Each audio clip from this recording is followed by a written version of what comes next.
warahmatullahi wabarakatuh. Kembali lagi dengan saya Fatia Rizky Satya dan rekan saya Pandu Bintang Darmawan. Kami dari Prodi Digital Entrepreneur. Baik, jadi hari ini kami akan membahas masalah tentang tugas Pancasila, dan dimana bagaimana seorang pemimpin atau instansi tersebut menerapkan nilai Pancasila. Baik, tidak usah lama-lama. Mari langsung saja kita panggilkan kepada narasumbernya. Kepala Sekolah dari Sekolah Noval and Zahra, Ibu Juwita. Dipersilahkan. Nah, kita udah bersama lagi nih sama narasumber dengan Ibu Juwita. Selamat pagi, Ibu. Selamat pagi, Assalamualaikum warahmatullahi wabarakatuh. Waalaikumsalam warahmatullahi wabarakatuh. Jadi gimana nih Bu paginya hari ini? Gimana kabarnya? Alhamdulillah, seperti yang saya pakai lagi merah-merah nih ya. Semangat, Sylvia. Alhamdulillah. Baik, jadi kita sudah ngomongin. Jadi gimana sih ini cara Ibu sebagai ketua sekolah di Novel and Zahra. Noval and Zahra, bagaimana sih Ibu cara menerapkan nilai-nilai Pancasila nih di anak-anak? Gitu. Kan anak-anak ini masih Butuh pimpinan ya, butuh arahan dari yang lebih tua atau pimpinan atas-atasnya. Tapi sebelum pada masuk ke itu, terima kasih Ibu sudah meluangkan waktunya. Baik, langsung saja kepada ke pertanyaannya. Baik. Jadi gimana sih cara Ibu sebagai kepala sekolah menanamkan nilai Pancasila dalam aktivitas sehari-hari di sekolah ini? Ya, terima kasih pertanyaannya. Alhamdulillah, kami di sekolah ini yang filosofi pertama yang kami terapkan adalah guru ataupun orang tua atau lingkungan sekitar ini semua harus bisa jadi modeling. Modeling itu artinya anak-anak itu belajar dari apa yang dia lihat. Dia akan meniru apa yang orang dewasa lakukan. Nah, untuk Pancasila itu sendiri, kita tahu Pancasila itu ada 5 sila. Kita tidak pernah mengajarkan ke anak-anak untuk menghafal. Pancasila, satu, ketuhanan yang Maha Esa, itu kita tidak pernah, karena kami tidak memperlakukan sistem direct teaching, ya, itu namanya direct. Kami tidak mau anak-anak hanya menghafal, tapi anak-anak mengerti apa sih maknanya sebagai salah satu, misalnya ketuhanan yang Maha Esa. Kami membersamai anak-anak melalui contoh, melalui perilaku, melalui pembiasaan, melalui kegiatan-kegiatan yang beragam. Jadi misalnya, kalau kita ingin menanamkan Allah itu satu, kita harus percaya. Kita lewat kegiatan sehari-hari aja. Di sini kita ada sholat duha, lalu ada sholat zuhur berjamaah, kemudian juga ketika mereka makan bersama, kami mengalirkan juga tentang materi-materi bahwa makanan ini datangnya dari siapa, bagaimana cara kita mensyukurinya, bagaimana cara manusia untuk bersyukur bahwa Allah itu kasih loh air untuk minum, untuk mandi. Jadi semuanya dilakukan secara membersamai. Jadi kami kembali lagi tidak pernah minta siswa untuk menghafal tapi dia tidak tahu maknanya, tapi kita mengalirkan makna itu melalui kegiatan sehari-hari.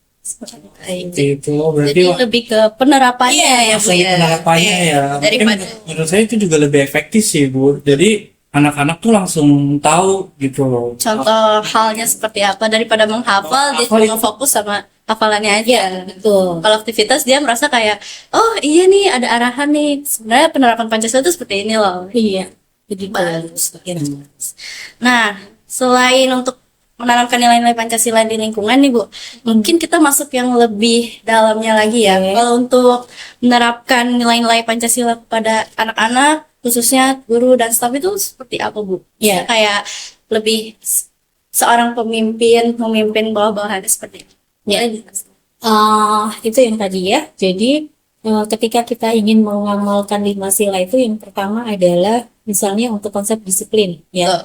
Disiplin itu kita nggak keluar-keluar ke guru-guru atau ke anak-anak, datang harus jam 7, harus seperti ini. Tapi saya sebagai kalau di sini bilangnya leaders ya. Jadi kami punya yayasan, kemudian ada leaders di grup tertentu. Kami sebagai leader itu memberikan contoh. Jadi kalau kita mau gurunya datang disiplin, ya kitanya dulu harus disiplin. Kalau kita mau anak-anak, di sini kebetulan ada kegiatan makan, Kalau kita mau anak-anak makan nasi, makan sayur, makan semuanya, gurunya atau pemimpinnya harus mencontohkan terlebih dahulu. Kemudian dalam berinteraksi dengan anak juga sama. Kami di sini menerapkan prinsip gurunya nggak boleh marah, nggak boleh ngelarang, dan nggak boleh menyuruh. Tapi dengan cara apa? Dengan stimulasi. Contoh, kita mengumpulkan sampah misalnya ya, kita membudayakan untuk buang sampah di tempatnya. Gurunya nggak perlu yang, ayo buang sampahnya di mana gitu. Tapi ketika kami sebagai leaders menemukan sampah yang tidak pada tempatnya, kami ambil, kami simpan. Meletakkan botol di mana, atau menata mainan, atau menata lingkungan supaya bersih.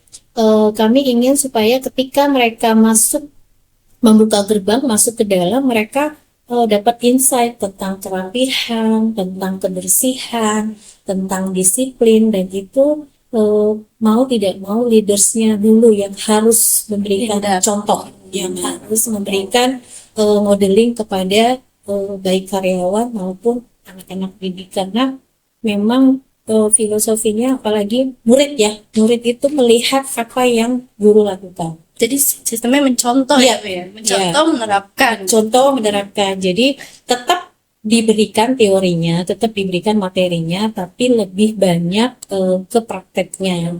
Daripada gurunya banyak ngomong, misalnya kita menerapkan nggak teriak ya di dalam ruangan. Gurunya dulu nih yang bicaranya, sopan santunnya, disiplinnya. Seperti itu.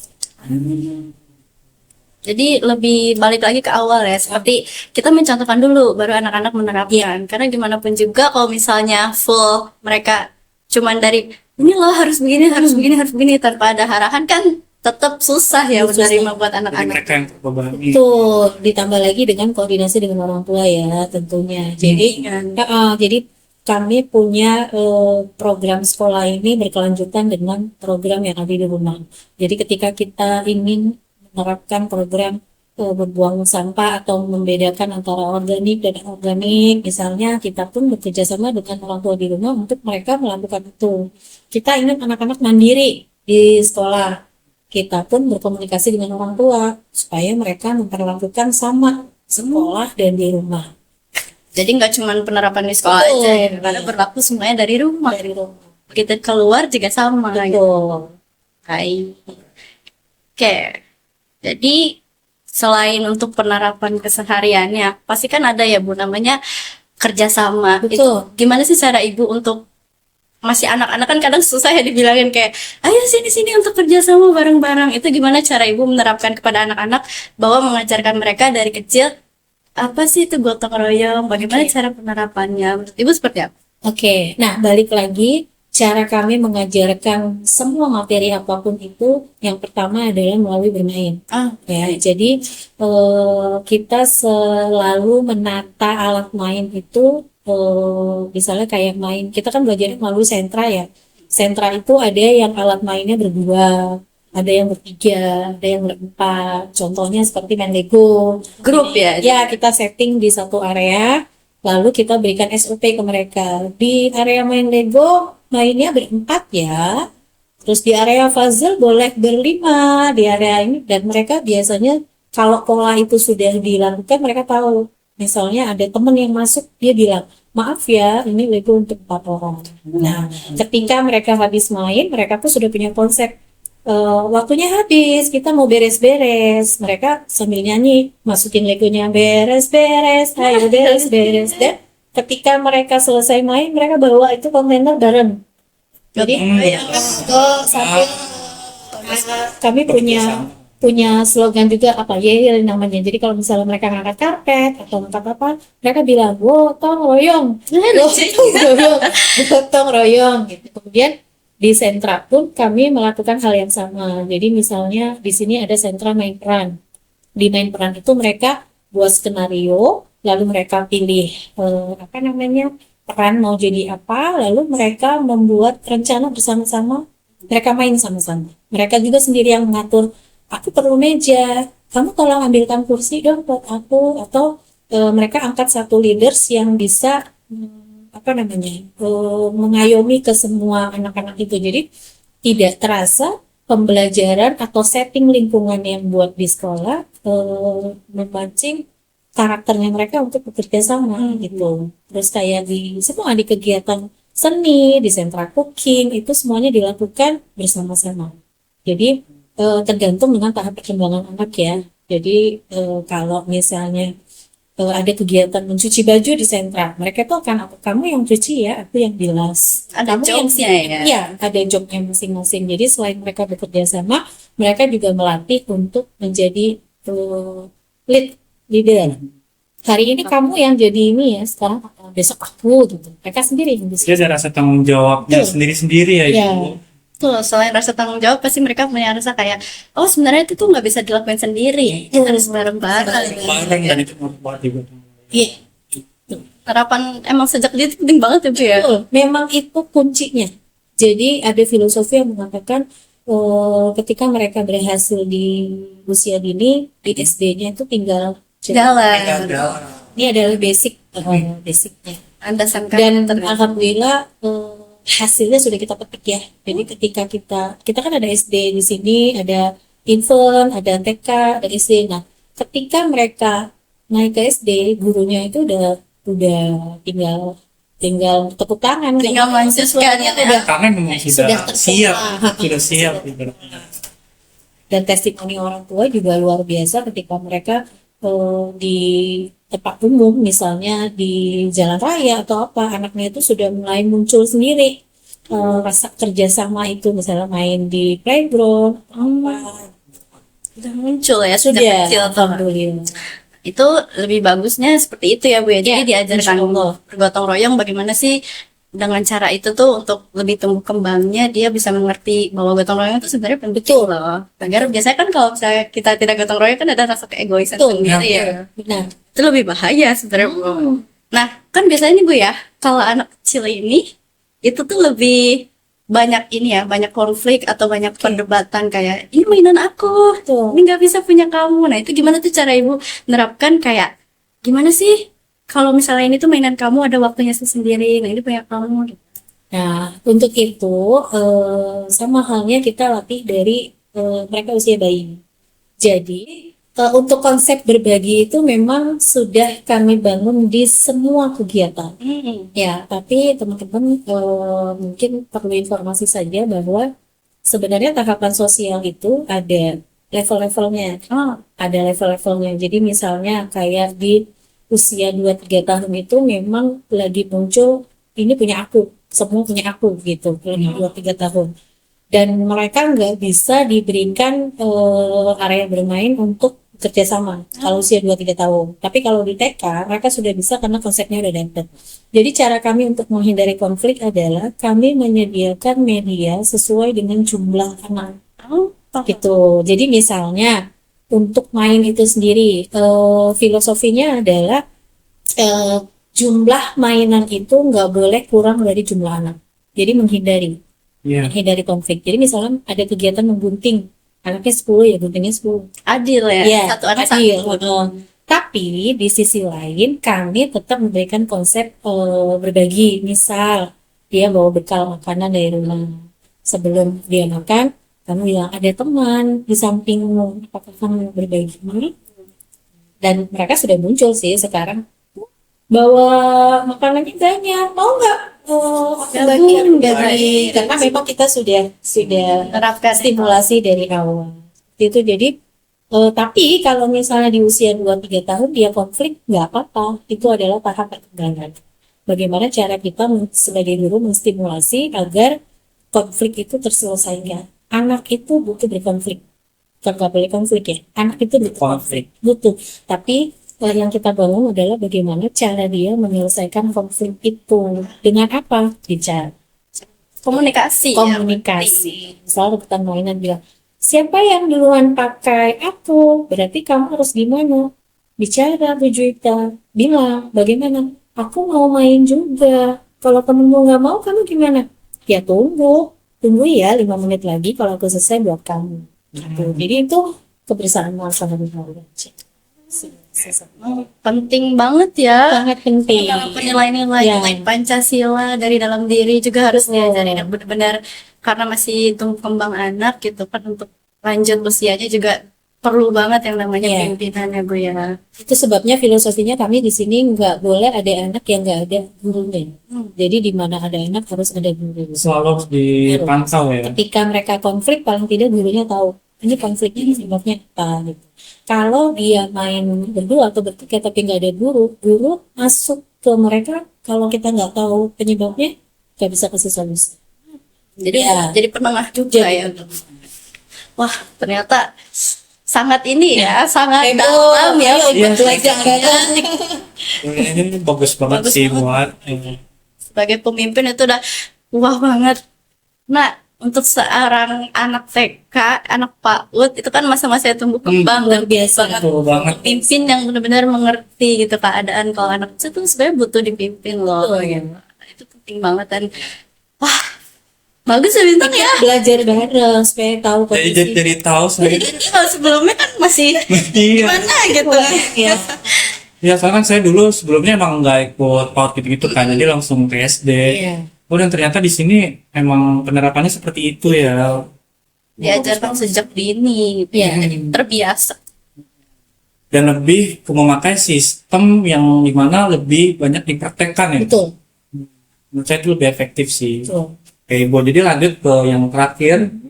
Gimana sih Ibu cara menumbuhkan rasa cinta tanah air buat anak-anak di sini? Apa aja sih kegiatannya? Oh, oke. Cinta tanah air itu kami di sini selalu berkegiatan sesuai dengan hari besar. Misalnya ada Di pahlawan seperti yang kemarin. hari kemerdekaan itu kita melakukannya tidak hanya sekedar upacara. Jadi kayak misalnya kayak kami mengangkat tema budaya juga. Budaya. Jadi bagaimana teman-teman kecil itu tahu bahwa kamu ini sukunya apa? Aku Betawi. Betawi tinggalnya di mana? Kalau mama dari mana? Aku Jawa Barat, Bu Juwita. Kalau di rumah dipanggilnya Teteh. Kalau aku dipanggilnya A. Kalau kakek aku dipanggilnya Min. Nah, nenek Min gitu. Jadi mereka belajar melalui tema, dan ketika pembelajaran sehari-hari itu diterapkan kayak main peran. Mereka belajar tentang apa namanya, berperan sebagai Nin, berperan sebagai Teteh gitu. Lalu nanti puncak kegiatannya kita biasanya ada pekan budaya dan bahasa. Pekan budaya bahasa itu adalah bagaimana mereka menampilkan budayanya mereka. Jadi mereka berperan jadi misalnya jadi apa namanya, orang Batak misalnya, terus mereka menari, Mengenalkan budaya ya. mengenalkan budaya dari seluruh Indonesia, tetapi yang diangkat adalah budayanya mereka pribadi.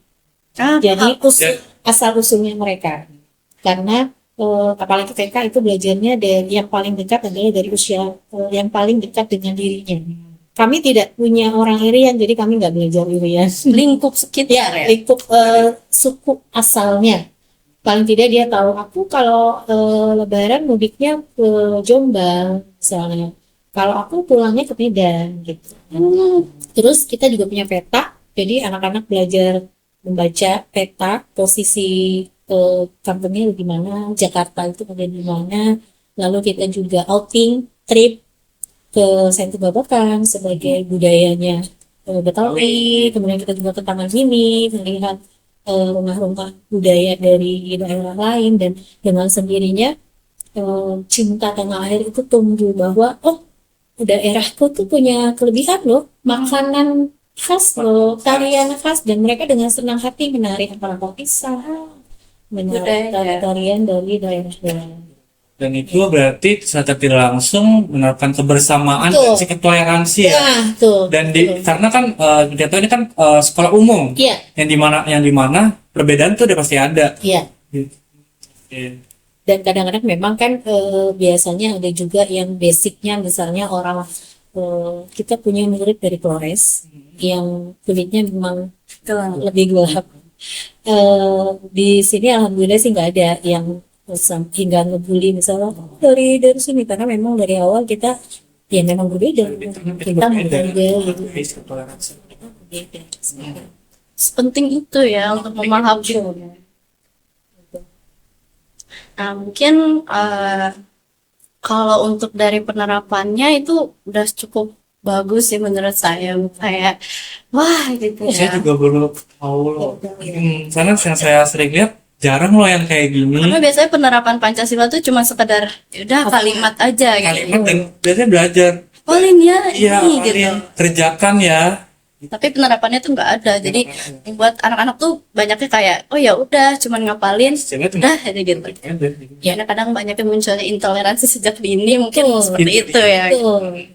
Dan harapan kita ya semua anak-anak kita, anak-anak didiknya kita itu walaupun mereka tidak harus menghafal tapi mereka mengerti maknanya gitu dalam kehidupan sehari-hari lah.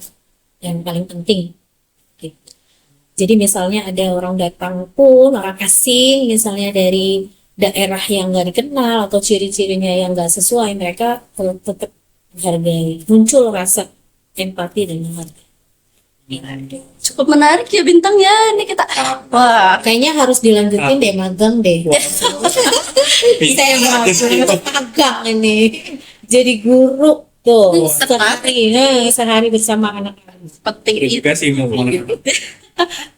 Oke, baik. Mungkin cukup dari kita. Kayak penasarannya udah pas gitu ya. Jadi mungkin ada ibu ditambahkan lagi. Ya, akhir dari mereka. Ya, alhamdulillah terima kasih banyak teman-teman hari ini sudah apa namanya sebentar ya ngobrol yang sebentar dan menjadi insight buat saya juga untuk kita juga masih belum sempurna ya kita terus belajar tapi paling tidak kami berusaha untuk memberikan stimulasi atau pijakan yang tepat ke anak-anak agar mereka nanti tumbuh jadi anak yang benar-benar survive di luar sana gitu ya. Jadi anak yang empati, jadi anak yang menghargai, jadi anak yang adil, sehingga harapan-harapan orang tuanya pun ketika menitipkan anaknya di sini, mereka menemukan karakter Pancasilais pada anak-anak yang berasal dari stimulasi dari guru-guru di sini. Bismillah ya, kami terus belajar, terus mengevaluasi. Ketika pun misal kita menemukan masalah, kita tetap cari belajar lagi belajar. Dievaluasi Ya, terus ya. evaluasi. Guys. Mungkin cukup ya Bu ya. Ya, Terima kasih baik. telah meluangkan waktunya. Terima kasih Ibu, sangat banyak terima kasih sama Luar biasa. Ditunggu ya daftar magangnya. Baik, yang cukup dari kami. Saya Fatia Rizky Setia dan rekan saya Randu Bintang Darmawan, Ibu. dan Ibu. Juwita. mengucapkan terima kasih kepada semuanya. Wassalamualaikum warahmatullahi wabarakatuh. Sampai jumpa.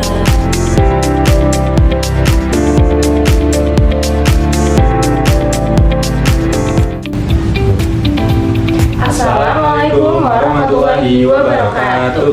Perkenalkan, nama saya Devi Mewi Gunanti dan rekan saya Muhammad Zainul Aditya, kami dari Prodi Digital Entrepreneur.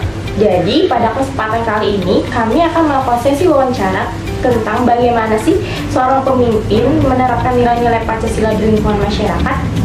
Baiklah, langsung saja kita panggilkan narasumber kita, Bapak Nurdin sebagai Ketua RT 1 Tanjung Barat. Baik teman-teman, sekarang kita sudah bersama narasumber Bapak Nurdin Haris. Siap. Ya, gimana Bapak seharian ini? Apakah keadaan sehat? Alhamdulillah sehat.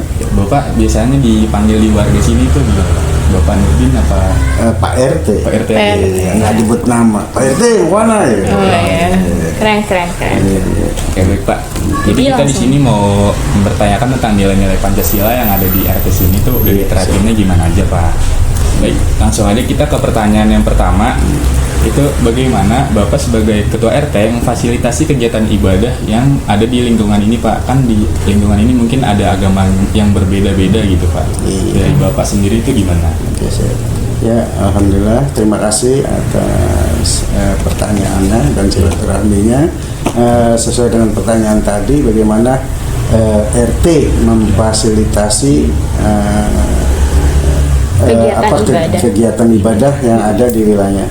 Saya sebagai RT tentunya tidak membeda-bedakan agama apapun yang ada di wilayah.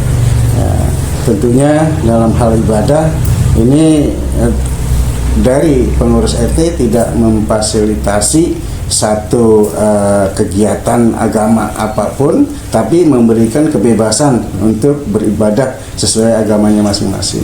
Gitu.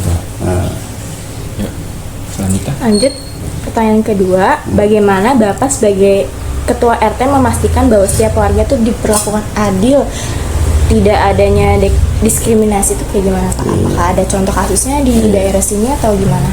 Yang selama ini sih di wilayah RT 1 RW 06 Kelurahan Tanjung Barat tidak pernah ada masalah dalam hal hubungan antara agama gitu ya. Jadi tidak pernah ada gejolak karena kita selalu memberikan edukasi ke warga agar selalu saling hormat menghormati dalam hal khususnya kegiatan-kegiatan ibadah. Tentunya bahwa masing-masing kita sebagai pengurus RT memberikan edukasi ke warga untuk saling hormat menghormati. Berarti aman ya Pak ya? Aman, tidak ada masalah. Emang udah rukun banget. Udah rukun banget ya. Gitu. Mungkin kita lanjut ke pertanyaan selanjutnya. Di sini apakah ada program yang atau kegiatan yang dilakukan RT untuk memperkuat rasa persatuan antar warga, Pak? Kayak misalkan ada Karang Taruna atau apa gitu yang bikin tuh para warga tuh kumpul gitu jadi satu persatuan gitu kan. Dari anak muda sampai yang tua tuh mengayomi. Iya. Memang udah merupakan program dari RT itu kayaknya di semua RT program-program itu pasti ada, cuma dijalankan atau tidak, nah itu bagaimana RT-nya. Tapi di RT yang saya gitu ya, ini baik itu orang tua itu dengan adanya arisan warga setiap bulan sekali, ini kita tekankan gitu, kita laksanakan kegiatan itu. Ini banyak sekali manfaatnya ya, kita silaturahmi, saling tukar informasi, tukar pikiran gitu ya, dan masalah remaja juga seperti itu, Karang Tarunanya selalu kita bina ya, kita supaya mereka bisa membuat satu kreasi-kreasi tentang kepemudaan gitu. Karena zaman sekarang ini banyak dengan adanya teknologi, dengan adanya media sosial, yang itu kalau kita nggak saling kenal mengenal, akhirnya nanti ribut di mana-mana, nggak taunya tetangga kita, gitu kan gitu. Jadi saling kenal mengenal gitu. Untuk acara yang ada di RT ini mungkin udah apa aja tuh Pak yang dilakuin? Oh ya banyak. Kita kayak kegiatan-kegiatan seperti kegiatan tahunan udah pasti. Itu kan misalkan 17-an, Hari Raya Idul Fitri itu kan selalu kita adakan kebersamaan untuk kita silaturahmi. Iya. Dan tadi seperti bilang grup WA itu, nah ini yang juga membantu untuk kita saling mengenal, silaturahmi, saling tukar pikiran itu. Itu berarti dari partisipasi warganya juga antusias ya, karena mereka kan juga perlu kita karena dan setiap kali kita kumpul selalu kita menghimbau agar bagi warga yang harus ikut kegiatan-kegiatan yang kita adain, kerja bakti kan gitu. Mereka kalau nggak hadir ya banyak ininya sih, dampaknya bisa malu, bisa mungkin nanti kalau ikut arisan bisa numpuk tuh kan gitu. Gitu. Selanjutnya, bagaimana mekanisme pengambilan keputusan di tingkat RT? Apakah setiap warga dilibatkan dalam bermusyawarah? Iya pasti, yang namanya kepentingan warga ini tidak ada mengambil keputusan sepihak gitu, sendiri-sendiri. Semua harus dimusyawarahkan untuk mencapai mufakat gitu kan gitu. Misalkan kita membangun pos kamling, masa kita bangun diri-diri ya? Akhirnya orang nanya ini bangun apa, gereja mau apa gitu. Lalu kita musyawarah nanti nggak timbul membangun kebersamaan ya Pak ya? Iya. gitu. Berarti nggak langsung. Tadi kata pos judi online lagi smart Aduh. kan. Iya, sekarang lagi rame banget. Lagi rame banget judi online Itu itu di makanya kalangan iya. muda juga kan, lumayan banyak terkenal kayak gitu Pak. Jadi kayak pengambilannya tuh emang dari warganya diikut libatkan gitu, nggak dari apa kayak Iya, atas-atasannya. harus ya. Kita nggak membeda-bedakan, nggak pilih kasih gitu ya. Nggak orang kaya mulu yang kita ajak kan gitu. Iya, Semua semua itu ikut andil. andil.